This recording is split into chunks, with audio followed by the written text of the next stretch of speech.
United Nations Security Council condemns outrageous North Korea missile launch. The United Nations Security Council has condemned North Korea's firing of a ballistic missile over Japan as an outrageous threat, and demanded Pyongyang not launch any more missiles and that it abandon all nuclear weapons and programs. In a statement, the 15-member Security Council said it was of vital importance that North Korea take immediate, concrete actions to reduce tensions, and called on all states to implement UN sanctions on Pyongyang. The Security Council expresses its grave concern that the DPRK is deliberately undermining regional peace and stability and have caused grave security concerns around the world, the statement said. The Council also expressed its commitment to a peaceful, diplomatic and political solution. This demonstrates the unity of the Security Council and sends a strong message to North Korea that the international community will not accept its behavior, Japanese Ambassador Koro Besho said. But the U.S. drafted statement, which was agreed by consensus, does not threaten new sanctions on North Korea.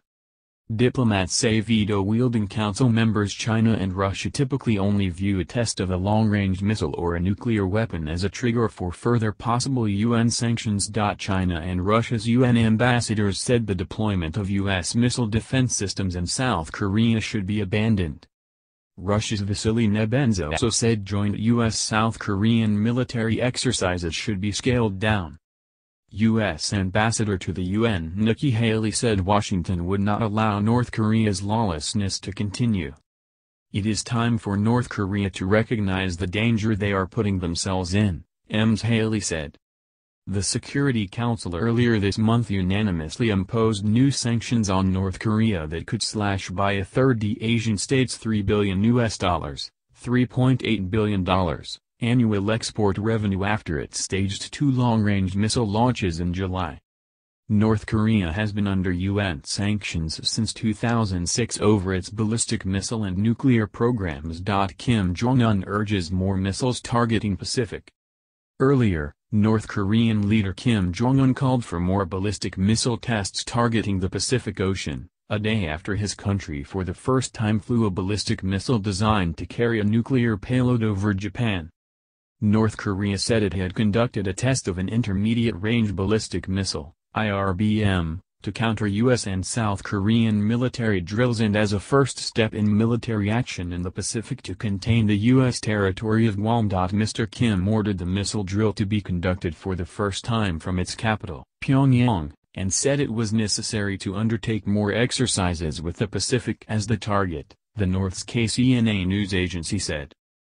The current ballistic rocket launching drill like a real war is the first step of the military operation of the KPA, Korean People's Army, in the Pacific and a meaningful prelude to containing Guam, KCNA quoted Mr. Kim as saying.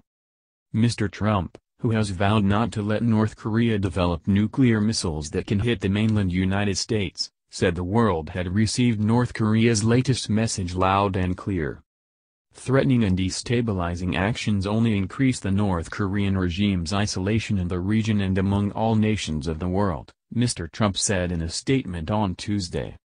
All options are on the table.